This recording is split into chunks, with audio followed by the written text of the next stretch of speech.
We can't include all of this. The 9/11 humor always gets cut.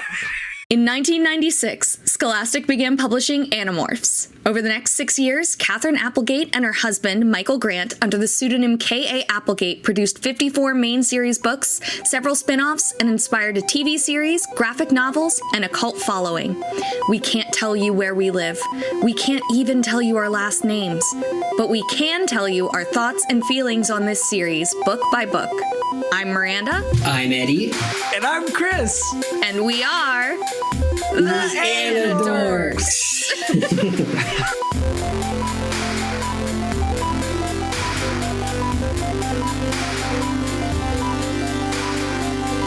These may be kids' books, but we discuss dark themes and mature content. There may also be some explicit language. Listener discretion is advised.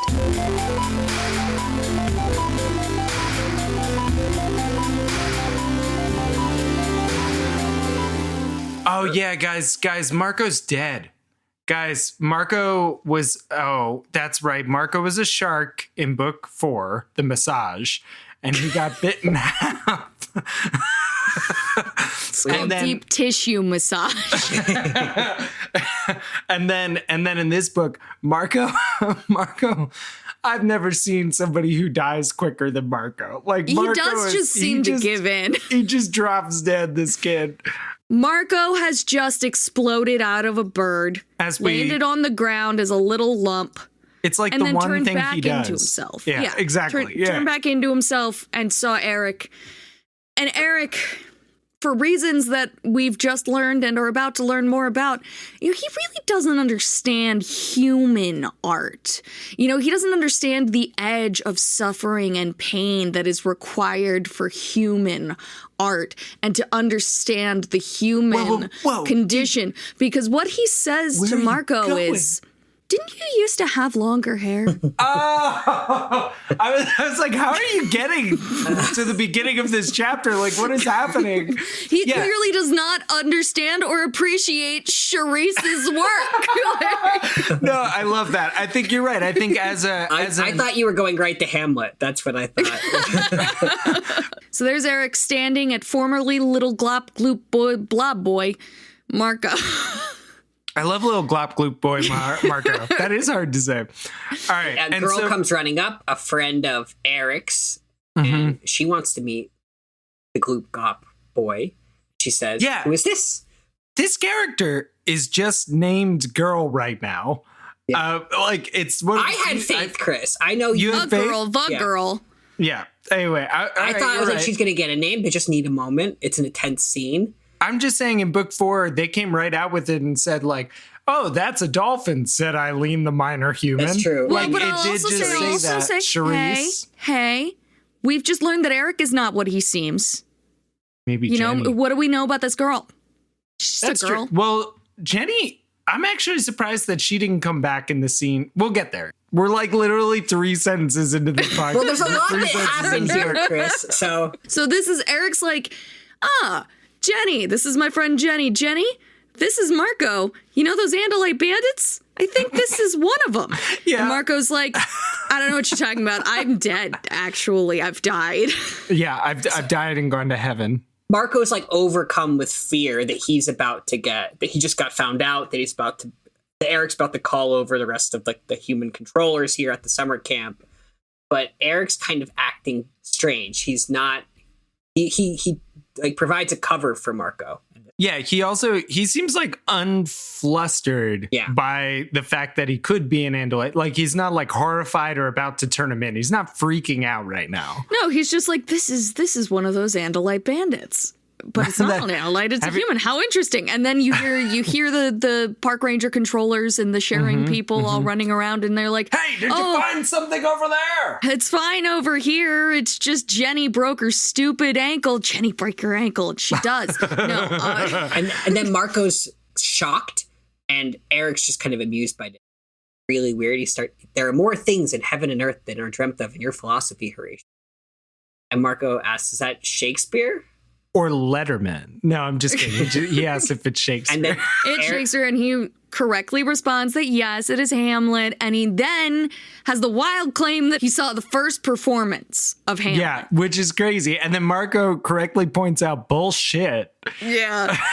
That would have been a super long time ago. And he's like, do you know where I live? The Globe And he's fucking like, that theater, doesn't apparently. seem like an answer to my question, Yeah, Eric. you're being weird. This is some Doctor Who shit right here. This is like yeah, I feel like Erek could be giving Marco a little bit more information at this moment, but instead he's just dodging every question. I guess there are he's a pulling lot an axe. Yeah.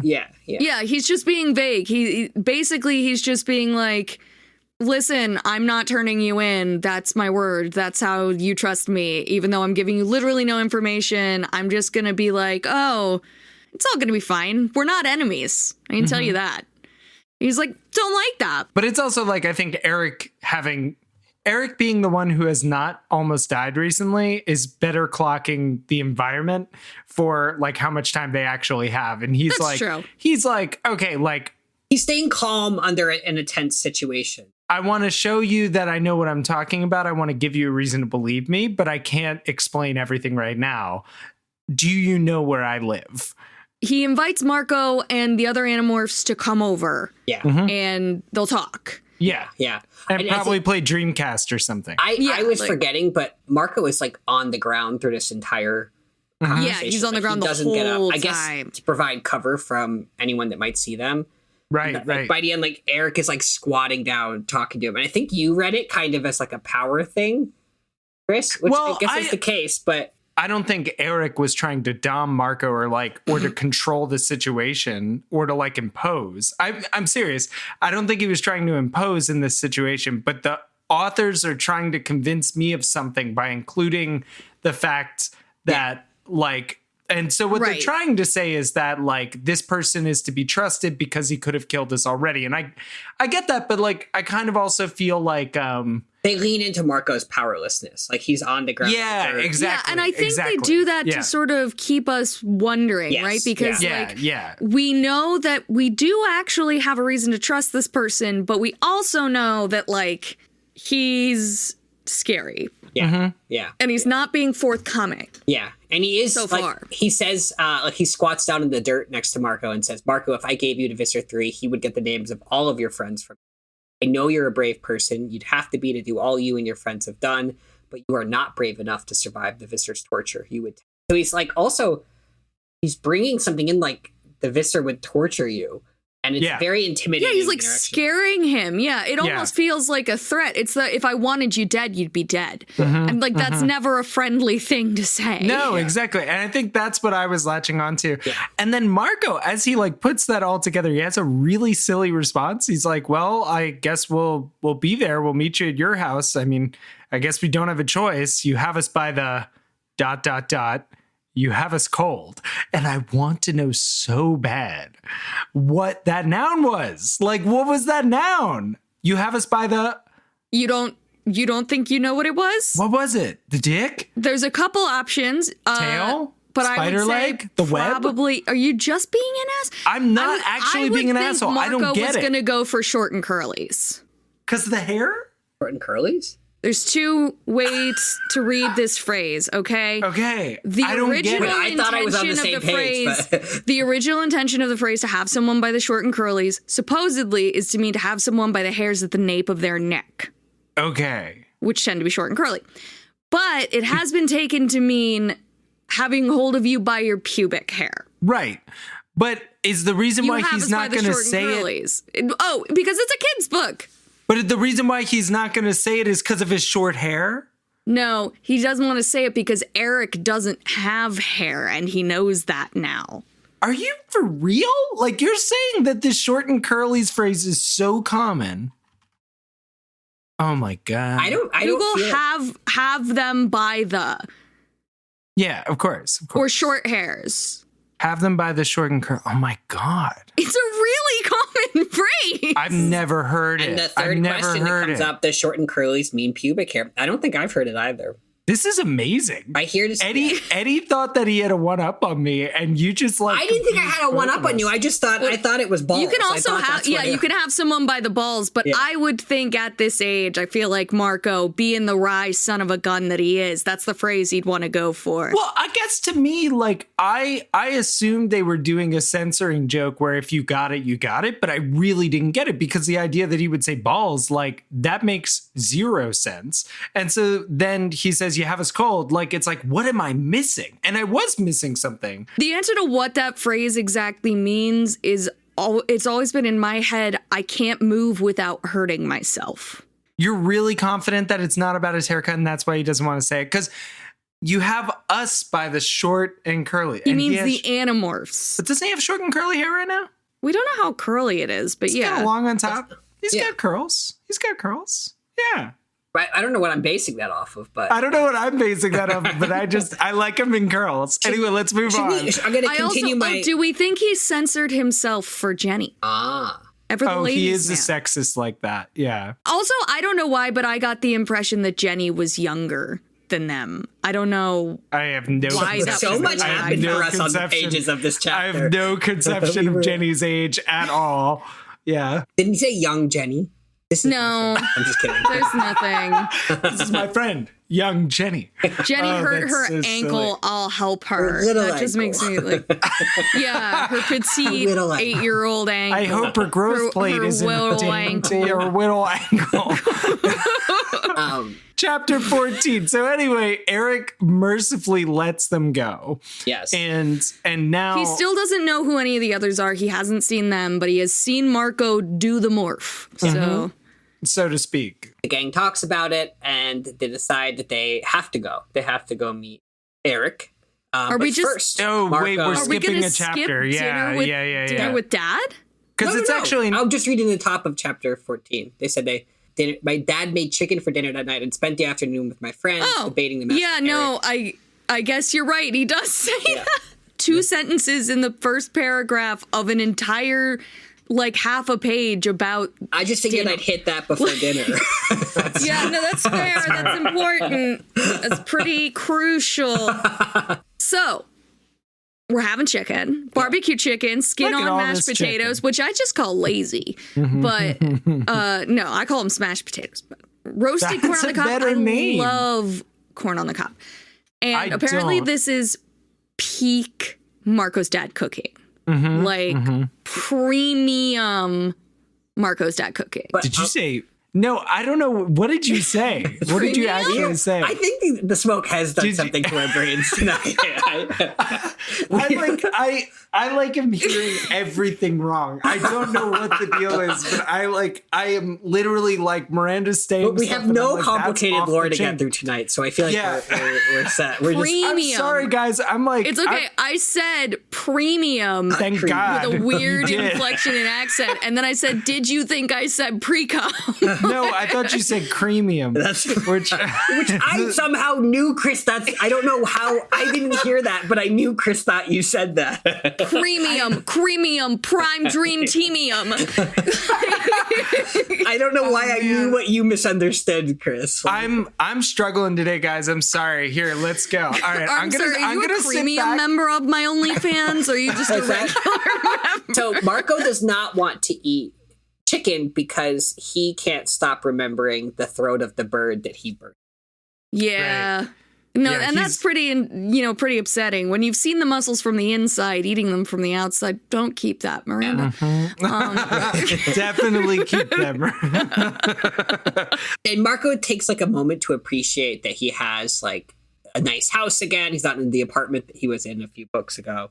His yard, they're barbecuing, his dad's acting like himself. That's the big one for him, though, is that his dad's acting like himself again. Because he really felt like he lost his dad, too, when his mom died. And he somehow wound up the dad with this distant teenage son. Yeah. And I think that's always, like, nice stuff to get back to. I feel like the relationship between Marco and his dad... So earlier in the book, Tom was asking about bringing his dad to the sharing. And this kind of tipped Marco off that his dad might be doing something that's interesting to the Yeerks. He hasn't figured it out, but he's like, I need to talk to my dad about like what he's working on. And so he just casually brings up, like how's work? What are you doing? And we get, this book has had like chef's kiss top tier other book callbacks. So like we got the random Cassie Tobias conversation that was book 9 in a nutshell. And then we get that he's finishing up the observatory project. And he says, that software your friend Noah accidentally created just sort of disappeared. Yeah. And I just love that he has just fully bought into this. He just no questions. The kid's name is No. Yeah. He accidentally created a genius program that then ate itself for no reason. Yeah. It just, no traces just disappeared. And his career apparently has been steady despite that. I assume he will get blamed for that. I feel they have to bring No back to hang out with Marco's. Oh, they better. Hopefully. They better. He wants to see No again. Like, probably concerned. Well, he needs to know No's secrets. I just want to hit this whole lovely little thing here. So Marco's asking about his work. This is important. It's important, and it's also just effortlessly and beautifully dramatic, right? So my dad's eyes flickered toward me, almost suspiciously. He shrugged. A project I can't talk about for this company called Matcom. I laughed, trying to stay very casual. Building a better bomb? He didn't answer for a few seconds. Let me check my NDA quick. Pulls out a piece of paper. Then, in a strange voice, he said, I've never done weapons research. Wink, I was wink. actually surprised. Why not? You gonna eat that chicken or just tease it? Weird. He gave me a long look like he was trying to decide if I was old enough to hear what he was going to say. I picked up the chicken breast. Chicken wasn't crow after all. And I like to imagine Marco's just about to take a bite, and then his dad says, it was your mom. Mouthful of chicken. His dad says that the last year or year and a half before Marco's mom died, we'll go with died. Yeah.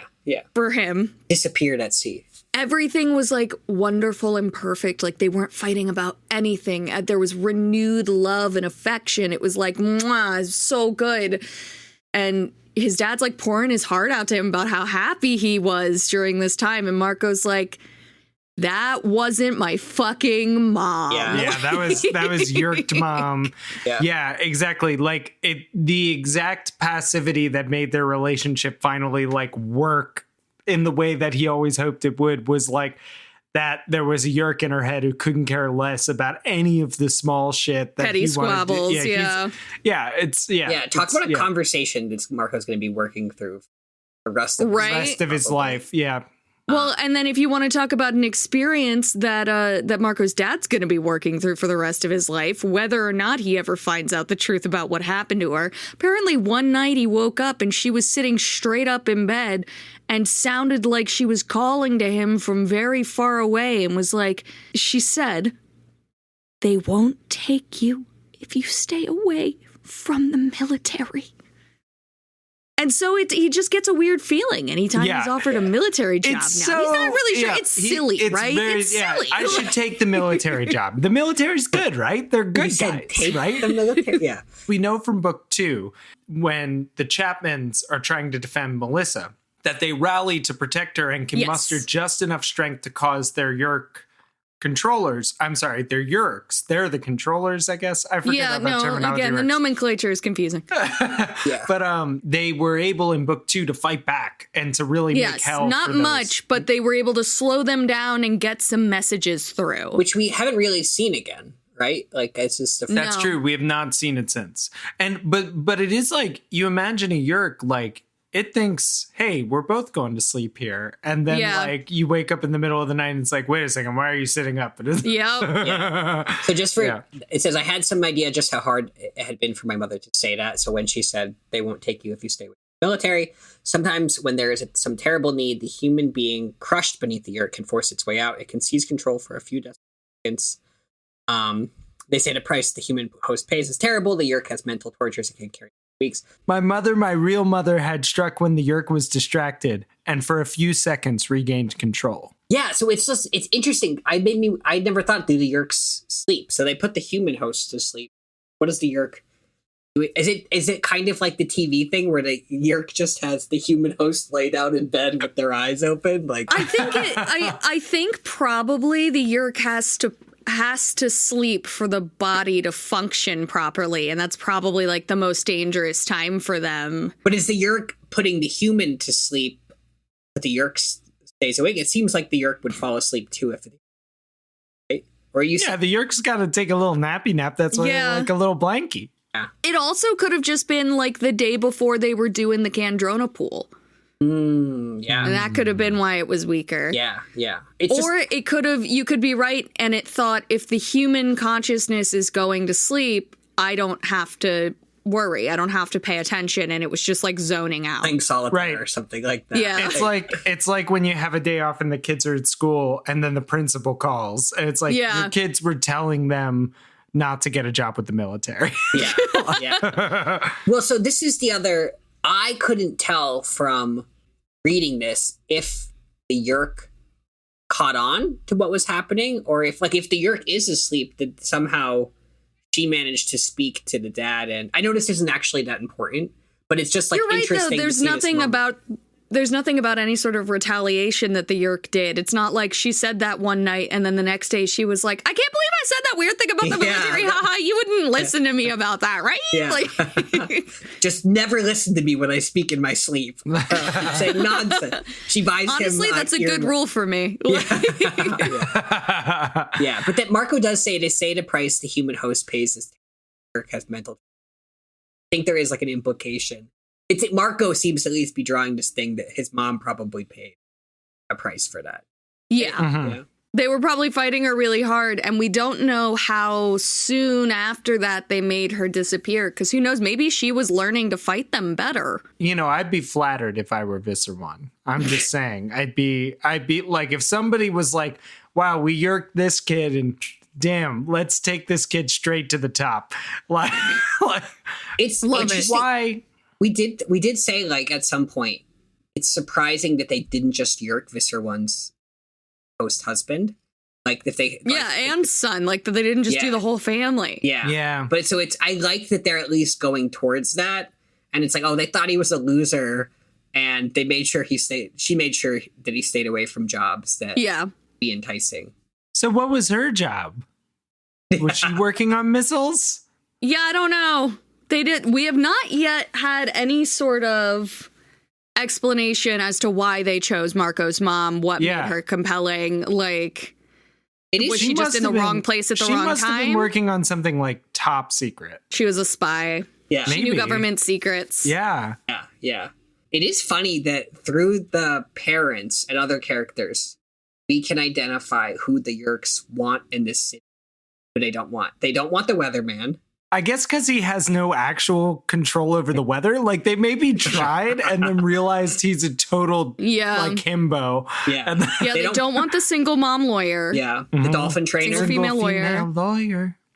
No dolphin trainer. They don't want the writer. The hairdresser. Whatever Jake's dad does. Not Charise. Yeah, come on. Oh, Charise might be. Maybe, actually. What if Charise was Yeerked and gave Marco a bad haircut on purpose to lower his influence? Oh my God. We know that they don't want... Trying to deal him a charisma penalty, if you will. We know that they don't want Nine Inch Nails or Alanis Morissette or The Offspring. Or dogs.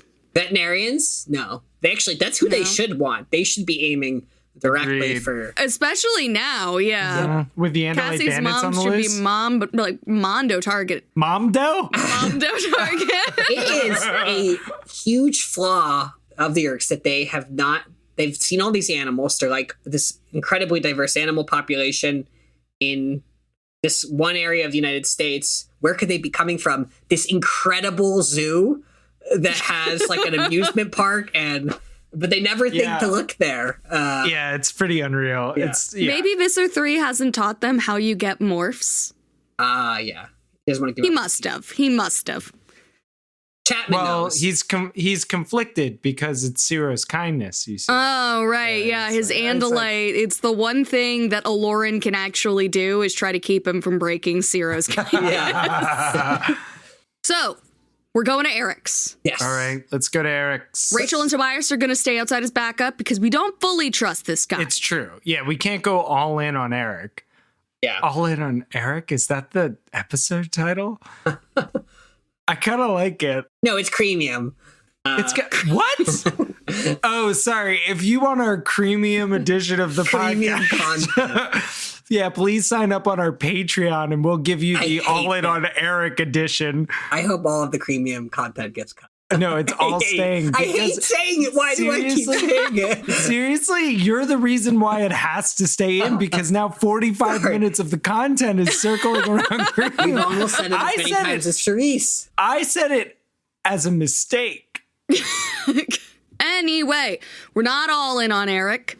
Can't be. We got to hold some of our cards back.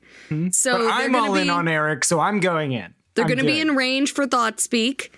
And Rachel's ready to morph a bear and just fucking kill people if that's what the situation calls for. Like a moment's notice. Even if it doesn't call for it. Like, let's just kill people is Right? what Rachel's saying. Yeah. I really wanted to hear the Rachel Tobias conversation. I feel like I want to know what they were talking about out there. It was probably mostly Tobias going, it has not been too long. We're waiting. Yeah. Kill. They're all feeling kind of strange about it. Marco sends Jake a look that says, man, I hope we're right about this, but Jake's too busy exchanging solemn glances. This is their we might be about to die. What do you call it? Montage? No. Sequence? I don't know what I'm going for. I can't find it. There was a hand Premium? gesture. Yeah. Is this premium? I was trying to find something that like wasn't eye fucking. Like I don't want eye they're eye fucking. It's fucking like each eye other. fucking but sad. Like Solemn eye fucking. Solemnly eye fucking. Mooning. Wait, what was it? mooning. Mooning is more appropriate than solemnly eye fucking, which is for sure the name of the episode now. So Yes. they're about to knock on the door. Marco looks over at Axe, who's in his human morph. Human shape. Human shape. His sexy human shape. Yeah, No. and Marco's very confused by it, even though we know they're past that. Marco's explaining that Axe's human morph is made up of DNA gathered from all of us. In the end result, he's male, but almost as pretty as a girl. It's exciting even when you know. Even when you're past it, it's still just like, it rings all those bells. Yeah. Oh, and also he's annoying. Yeah, In which his human morph. immediately, Miranda, made me think of when you said, Marco said that I don't know how to be alone. Yeah, I don't know how to be alone with you. So they knock on the door, and And we Knock, enter the knock, house. Knock on, knock. and it's Mr. King who opens the door, not Erek. Yes. And Mr. King shepherds them in through the vestibule into a kitchen with the TV on, I've decided. TV on mute. Yes, but the TV is on, playing Snin. Synonym. Two dogs run up to them, so a Labrador mix and a fat little terrier. And the lab's pretty chill about it. He just kind of like rolls over and is like, sup. Lols, just like Marco. Whoa! How did you freaking move right past that beautiful word, What? Miranda? Oh, the lol- lab he just lolled. lulled. He over. lulled. Which I think is what Marco Lulled does, over. right? Isn't it always Marco? On the And bale a of bale hay, of hay. yeah. That's right. We looked it up in the last episode. So they're looking for Erek, and he's like, yeah, sure. You like dogs? You like dogs? No, not really. I'm Team Cat, baby. It's honestly though, it feels a little bit like when someone on like the street in New York is trying to sell you something, anything. They've got everything. Actually, You like dogs? You like I got dogs? dogs. Check over here. You don't like dogs? Fuck dogs. I got cats over here. So Mr. King's really stuck on Cassie. Yeah, no, liking he's like, dogs. do you like dogs? And they're like, oh, she likes all animals. So she likes skunks. And he's like, but fucking dogs, though. Dogs. Tell me I about the asked about dogs. Dogs. I didn't ask about skunks. This is his voice now. I asked about dogs, okay? I wasn't talking about skunks. I don't want to hear about skunks, okay? One time, James and I were driving through fucking New Jersey, and we were going to a concert. And every time I saw a dog, I would just go, "Oh, a dog! Oh, look at dog. Oh, look at little dog. Would you look at the little dog? Look at the little dog. Do that regardless of where we are. I don't always do it in the accent. That's true. That's true. King's But I wasn't asking King's about. accent. I was not asking about skunks. I was asking about dogs. And so Well- Cassie smiles and says, if reincarnation, Reincarceration. I'm doomed. The recidivism my rate God. is extremely high for dog lovers. If reincarnation were real, I'd want to come back. It's not even an important line to read. Mr. King says, would you all come with me? He says, "Would you all come with me?" Sorry. And so they go deeper into the house. It seems like a normal house. There's little post-it notes on Yes, the this fridge. is really silly. Yeah, they're trying to perform normalcy, but then he leads them down into the basement, into Chapman's chambers, as you know, what is traditionally in the house Chapman's chambers. Yeah. But they go down there and they like disappear a wall and realize that the whole basement is an elevator, right? And they start going down. Yeah. Basically, yeah. It's like Yeah. a big elevator. You're missing an important little flirty. Well, No. that's so as they're getting onto this elevator, like Axe is already over it. Like he's like, this is already too fucking weird. We're being invited into the van with candy. a cultural touchstone he's aware of. Yeah. Well, the candy is very popular to him. Yeah. And they've had to He's been warn- invited they've to had many vans. I've gotten in all of them, and I've only gotten out because I could turn into an andalite. And none of them had hands afterward. None of them had hands after. As they're descending into the basement, he turns back into an andalite. And this reassures Marco because he's like, okay, Axe is getting ready to fight. He's like, good old Axe. He senses danger and he wants his tail available. And then this is my favorite non sequitur from the whole book.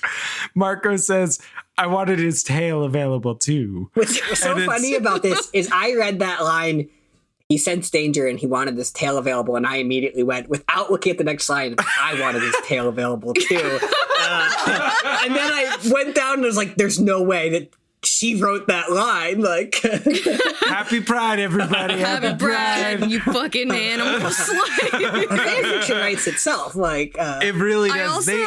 I really like that Mr. King watches Axe morph, but then it says he waited politely for Axe to be done, but he doesn't do anything. It's not like he waited and then was like, good job, or something. It's just like Golf he waited claps. and he didn't acknowledge it, and they just continued to silently ride an elevator.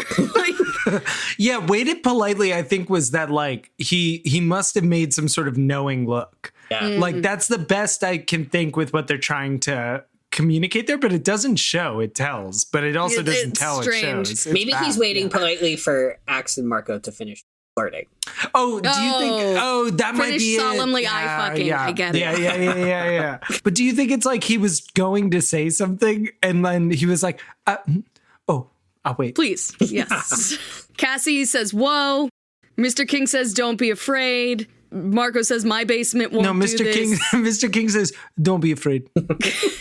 Jake says, have you ever tried to make your basement do this? You don't know, Marco. You don't know. Maybe belief is all you need. Maybe that's the key. And then he And then he leads says, them. "This way." I want all the Mr. You're, King. you're this getting way. to the end of them pretty quickly, so enjoy. I know that I need to milk them for all their work. So they walk down this little hallway. They get to a blank wall, but then the blank wall is gone. Who screams, "Yeah"? Who is that? Is it a surprise? We know Axe says strange because it's thought speak. Yeah.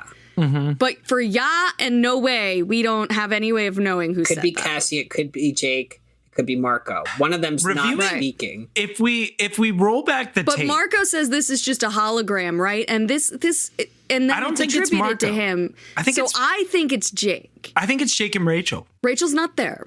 Shit. No, I think Jake is ya. Why? Cassie's no way. Axe is strange because then Marco says this yes, is just a hologram, right? Yes, yeah. Anyway, Mr. King says this way, and they walk You've in. actually rewound it, I think. This away. This away. And we see this away. bigger than a football sized park. and there's butterflies and flowers and trees. What? A football's this big, Miranda. Did I not say field? You did not. You said bigger than a football. There's a longer than a football field-sized park with flowers and trees and streams and butterflies, which are flying jerkily for some reason. There's even squirrels for the dogs to chase. It's dog heaven and androids in their natural form. Yeah, which is great. And that's them taking sides. I want to point out, I looked this up. There's 117 uses or 116 uses of natural in these books, 176 times. And then unnatural, a mere 16. But natural gets used to applying even to Yeerks. Like, there's an idea of nature that is beyond scope.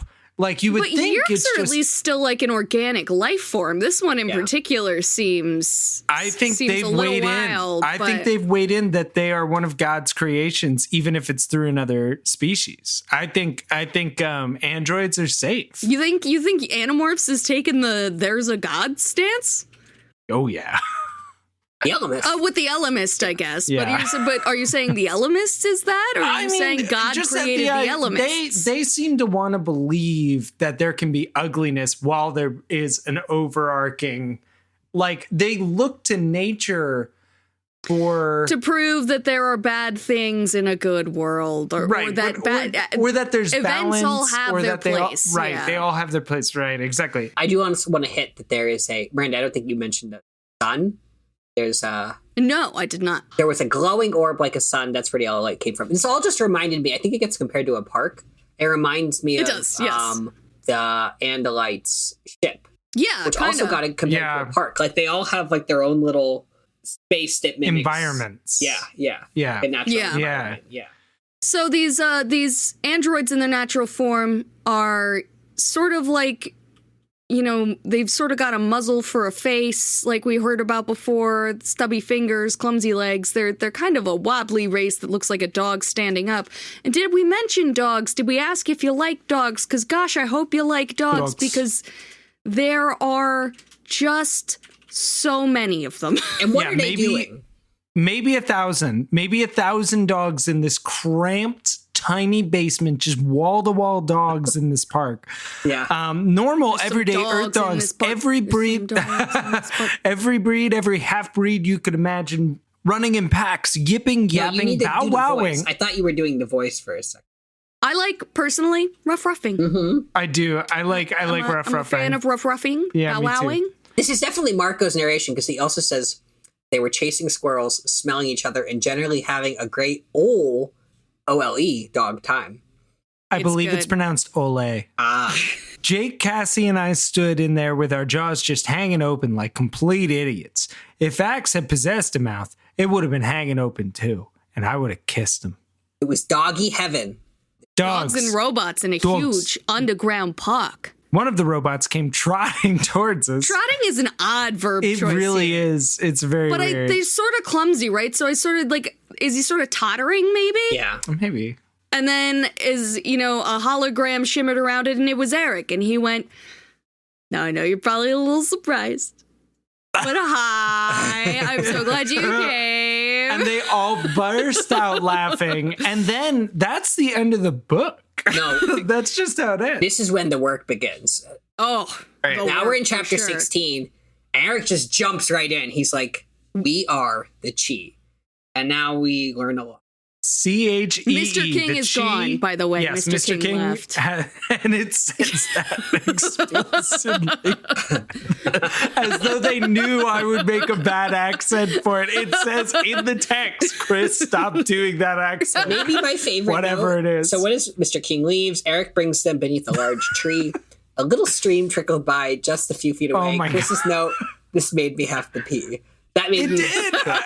I had to stop. I was like, oh, damn, I have to pee. And then they get this sort of like muting factor. Like they turn down the volume on everything else, sort of like he like casts a little bubble around them. It's like he put Bose noise canceling headphones, But not on all like of them. the most expensive, best ones. Like you can still hear that there is a crying baby, but like it's not bothering you as much. You know what I mean? Right, exactly, yeah. And then they start into one of the dankest lore dumps of a bubble episode of a book ever. He tells them that he brought them down here. He wanted them to come down here to show them that they can be trusted and to explain a bit about, you know, why they are the way they are and who they are and how they got here. Yeah. He says, I wanted us to be equal. I wanted you to know our secret since we already. And Marco brings up the concert. He's like, we saw you at the concert. And he was like, oh, yeah, you were the two dogs, weren't you? I sensed something odd about you. Tell me, what's it actually like to be a dog? Jake's not very helpful. He says, it's truly cool. He says, you knew we were the two dogs. And Erek says, I didn't know at the time, but I did feel something strange because the Chi already knew that there were more capable forces on Earth. There's very little that the Yeerks know that we don't know. Marco asks, we saw you handing out the flyers for the sharing. Does that mean you're... He's just like, yeah, what are you, like, you were with the sharing. And he's like, okay. Let me tell you our story. Mm-hmm. And then you will understand. There we go. Why we, or at least some of us... Oh, I love this, Erek. help you. Yes.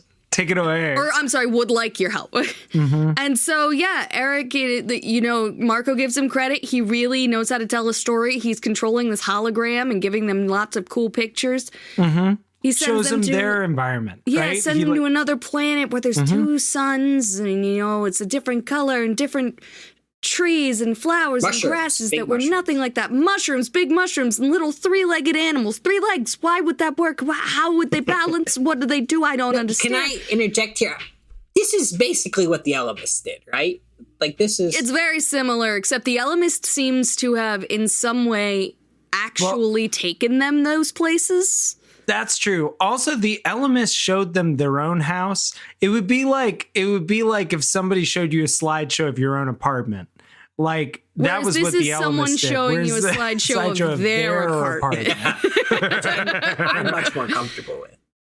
Mm-hmm. And then we see these big like 4 foot tall mammals that are kind of like mammals. Dogs. Where did you get mammals? Oh, I guess it's just main animal. Main animal. Main animal. Sorry. You're right. I'm sorry. The manimal. Yeah, so very cute animal. 2-legged. Yeah. 4 floppy feet tall, ears. long floppy ears and a muzzle. It looked weirdly like a dog that could walk on its hind legs. It looked, in fact, a little like Erek when he dropped the hologram and showed us his true self. Our creators, they were known as Pedialites. I'm sorry. They were known as Pemalites, and they were the best thing to drink after a hangover. I guess for a hangover. That's so anyway, good. They're Pemalites, and they had indoor plumbing while the Andalites were still a shit stain on the carpet. You know what I mean? Max's tail twitches a little. Yeah, they're like, we're an old species. You want to see how old? How old are you? No, it very much felt like when the Big Bang happened, the Niblonian society had already been flourishing for 1 million years. Yeah. And he's like, they had faster than light travel. They were going all over. They visited Earth. They saw some apes. They were like, neat place. And then they left. And they loved to play. They were players. They were gamers. You would have loved them. Oh, the bridge games I had with those girls. Anyway. Those girls. They were fully evolved, those girls. And for so long that all their harsher instincts were gone from them. They had no evil in their hearts. They had no evil in their souls. So just to review, Erek's explaining, Erek, who's the Chi, they're androids, now talking about a race called the Pemalites, which are the Chi's creators. And they're like a peaceful, fun-loving... It really just sounded like cheese. Yeah. Like the food. Cheese. Like the do cheese. love cheese. I feel like we have a lot of information here, so I'm just trying to make sure. No, it's very confusing. Yeah. And the names aren't helping anything. Cheese is very... What they say about the Pemalites, though, that they're like... and I know you took issue with this, Chris, but they're described as like a highly evolved race. So they're so far Fully along. evolved, actually. Fully evolved. That's They're- weird. Yeah. Highly evolved, I get. Fully evolved seems a little weird. Did they Yeah. stop evolving? Yeah, I didn't catch that when I was reading it. They're good. It's the fully They're evolved good. that I Capital take G exception good with. is what- Right. how to- Capital G good. Being fully evolved means you no longer need anything like war. Okay, you don't need anything like pride. You don't need things anything that. like Pokemon. Right. You're so bored because you're so boring. You have to create androids to entertain you. And you would call them a friend, like a friend bot, right? So we're going to call them the Chi. That means friend. They are. Is that true? Yeah. No, I'm it's just kidding. Yeah, And wow. Oh, there this it is Right now, in there. instead of Legion's loyalty mission from Mass Effect 2, now we get Legion's loyalty mission from Mass Effect 3 if it didn't go horribly, horribly wrong. Yeah. Which is just scenes of the Chi existing as companions and helpers to the Pimalites. They're happy. They were created mostly to be friends, but yeah, they had some tasks to do, but they were happy. Oh, I just want to hit this one thing, which is like they also would celebrate the Chi's successes. Like whenever a Chi that they created would tell a good joke, they'd celebrate for a whole flipping year. It Yeah. says that in this book. a good joke. It does. They loved happiness. Yeah. Yeah, but we have ChatGPT now, and if ChatGPT tells a good joke, we just all like are like, oh, it's gonna take over Jimmy Kimmel Live, and like, I don't know. I think we should just maybe get on the AI's level. That's what I'm saying. I know what you mean. And it also seems like these creatures were like borderline immortal. Yeah. Yeah, it doesn't seem like they die. Like there was that in being fully evolved, they could not, nothing killed them. They just seemed You think that's true It about the doesn't Pimalites? explicitly say that exactly. They don't seem to fear death. Yeah. Let me lay it out for you. The Howlers came. And we don't really get an explanation of who they are, what they look like. They all just pop out of zero space like the Romulans in the newer J.J. Abrams Star Trek movie. Sure. Not pooped, which is how I read it the first. They popped those. And they've got thousands of powerful ships, and they don't even, they never found out what they wanted because it seems like all they wanted was to destroy them. And then they apparently play something that looks like a World War II documentary to Yeah. fucking Marco. Pimalites hunted from the air. Pimalites space stations blown apart. Pimalites ships sliced open like the truck ship in Book 3, and helpless Pimalites left to drift through cold, dead space. Honestly, so fucked. Yeah. This They is made so them fucked up. cute They made and them cute and lovable. adorable, and then now did this. Big floppy And ears. also, the first time I read this, I actually read it as Pimalites sliced open. Oh, yeah. yeah. So I did read it as a more hardcore No. thing Miranda, than they're it just was. helplessly drifting through cold, dead space. Through cold space. Yeah. It's at least Those not things. as viscerally horrifying, that's Absolutely. existentially horrifying because those ones, they floating out through cold space, we don't know, maybe they could have survived and they were not the ones who were exposed to the germ warfare. But this is The literally Howlers Cassie and would bring. Marco are crying at this point. they're crying. This is like when we first moved to West Philadelphia, Eddie, and we were walking and someone offered us a free vegan meal, and they led us into a place where there was indeed a really shitty free vegan was meal. Good. It was good. Okay, I take it back. It was a very good vegan meal, but here's why I call couldn't it cheap. taste it from your moral high ground. You were just Well, I was already vegan and the rest of you ate meat. Yeah. And then we were led into this space and they played Earthlings, the movie, which is narrated by Joaquin literally Phoenix. farm animal torture porn. Gotcha. It's so insane to me. They were like, no, see, it's all vegan and you want to be vegan because of this. And like, I literally couldn't keep my food down. I left. You just kept And throwing you all it in the stayed. air. I just I finished my meal. Yeah, you dead piggy. Yeah, you dead piggy. Yay. We had a celebration for a year. You're telling me that's not what I'm eating? This is bullshit. Bring me bacon. Bring me ham. Bring me pork. We're going for Korean barbecue after this. Yeah, I mean, it was a lot. It was. Yeah, so that's what Erek's doing for now. Yes, and then they ask why they didn't fight back, and he's like, well, the Pimalites didn't have conflict or war for so long that they just didn't have the tools. They didn't even have the notions of how to fight back. They didn't have any pointy sticks. All their sticks were spheres. Marco's frustrated about this. Thank you for laughing at that. I don't even understand it. But, That's just that you might hurt someone on a pointy do stick. you think Erek should have had to get parents' permission slips signed before showing them? No? Yes. Yeah? Yes. Yeah, no. Mr. King signed them all. Parents' rights were very, very downplayed in the 90s and 2000s. I mean, if we're being honest, the fact that they just fucking rolled in 9/11. Yes. They were like, Your parents. there were no permission Just like, slips check on this out. 9/11. And I get that was Slow like motion. breaking. New tower just dropped. So they ran for their lives into zero space, the remaining Pimalites and the Chi, who maybe were not affected, but doesn't matter. Doesn't state, they weren't affected, right? It just doesn't, I don't think they were as affected. They were like not dying from. No, okay, but we were unaffected. Yeah. Never mind. I thought that's what we were all looking at. I was like, no, it doesn't say. I don't know why I waffled on that.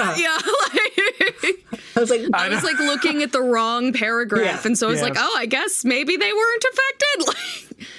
So they are fleeing. They show them a scene in a spaceship of Chi looking helplessly as their adorable dog-like creators writhe in pain and die of a disease they can't cure or catch. Right.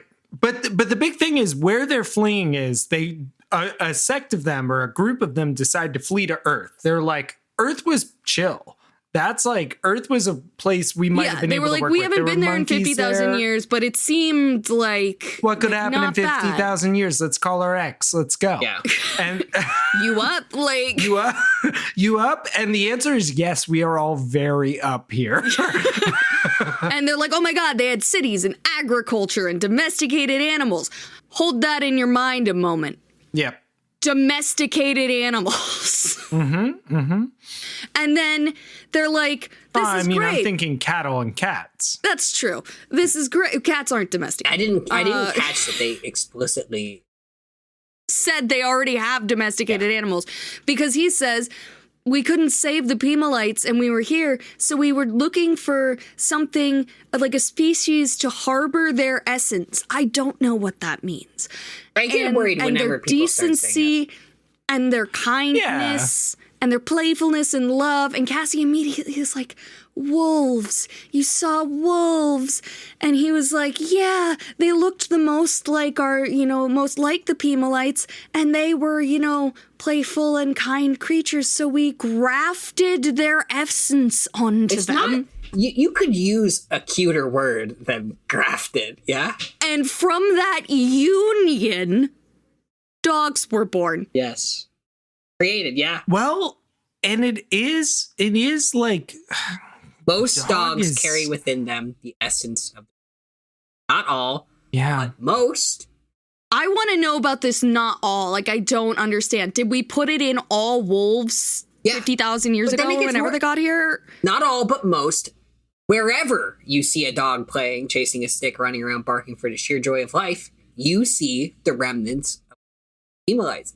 Just how many dogs were affected? It's very... Yeah, how many remaining Pimalite... They said they had 6 of them left when they got back to Earth. Yeah. And this wasn't 50,000 years ago. That's another thing. They're very vague about the timeline of when they came back, but we had agriculture and societies, and Erek is going to say, I was still new at pretending to be human when I helped build a pyramid. And, that's only, 5,000 years ago. That is not creation of dog time. And, there's just too much we know about how dogs came to be dogs and come to be dogs that doesn't jive with this that I think we already knew at this time. Have we done the Russian foxes yet at this point? When did we do the Russian foxes? Well, and that's the thing, maybe the history has changed a lot. I'm looking it up, and if you go look up on Wikipedia, the oldest domesticated animal appears to be a dog. 20,000 or so years ago. Yeah, I'm getting 13,000 BC. But still on this site, like it doesn't matter what the exact year is. The general consensus is that we have domesticated dogs first. Dogs and humans formed a symbiotic relationship before we truly domesticated them. Right, because they were the only creature that could crawl up on our backs and pilot us like little mechs. Right. They're flesh mechs. Flesh mechs is the name of the episode. I feel like they just wanted to write a book about dogs. Like I feel like they didn't think about this too much. But here's my other thing. We had a whole debate. We were a part of. Chris, you were mainly the one a part of it. A whole debate in our Animorphs about how you brought up astrology. They were like, it's serious sci-fi. And then it's like, we just got to the dog book, everyone. I think we should. I'm not sure this is as serious sci-fi as you thought. Yeah. I think you're totally right. And I think no astrology, but dogs are Pimalites. The thing that I'm getting from this, so there's a short story called Thomas Edison's Shaggy Dog. Which is about, it's a Kurt Vonnegut short story, and it's about like a dog, and that like I think the story is like Thomas Edison makes an intelligence tester that actually worked, and then they put it on a dog and they figured out the dog was super smart or something, and then it was a big secret dogs were keeping from us, and this book could just be trying to play into that. That's true. Like that book did the thing that's smart, where you don't explain the history of dogs. Right, because it's a short story, and so you have to be very careful with your words. Yeah. But I could imagine like some bad sci-fi TV show like really trying to make this work. Yeah. But I agree. It doesn't feel. But I feel like what they wanted to do was have. I think we read that one thing early on in the books that Kay Applegate wanted. She talked about how she wanted kids to look out their window, and if they would look for a red-tailed hawk, and if they saw one, because they're all across the United States, they would also be seeing Tobias. I feel like she wanted to have another moment where kids were like, look at dogs. Look at dogs and think of Animorphs. Yeah. And that is cool, and I like that. That's my theory. I don't know. I do think it's a cute story. I think like given the fussing about the technicalities aside and about the amount of Pimalites left and stuff like that, the idea that like they found a home for this species in wolves and accidentally created dogs is... Do you think, though... They grafted their essence, Chris. Hang on. Friend-shapedness, if you will. All right, go on. The quality of being friend-shaped. If you breed the friendliest animals, or friendliest wolves, foxes, things like that. Foxes in particular is the experiment I'm thinking of. If you breed the friendliest foxes, they start to look, eventually over generations and generations, as you breed for temperament and friendliness, they start to look more like dogs. Mm-hmm. Is that because they're starting to look more like Pimalites? That's what I'm saying. Okay. So maybe they really did only affect a handful of wolves at the beginning, and it slowly spread. And then, yes, this does imply a lot of inbreeding. But... Well, that's not foreign to this series. Yeah. I mean... I don't know what you mean by that. I just mean that they said 6 Pimalites. Also, lights. They're going with this Andalite Pimalite. I know. That really surprised me. Oh. I was wondering where you got the 6. Yeah. Yeah, there's 6 of them, right? Why be so specific? Yeah. That's always Literally, the danger, why right? be so specific? That's always the danger. If you're specific and it doesn't end up mattering, everybody's going to be hanging on it. Yeah.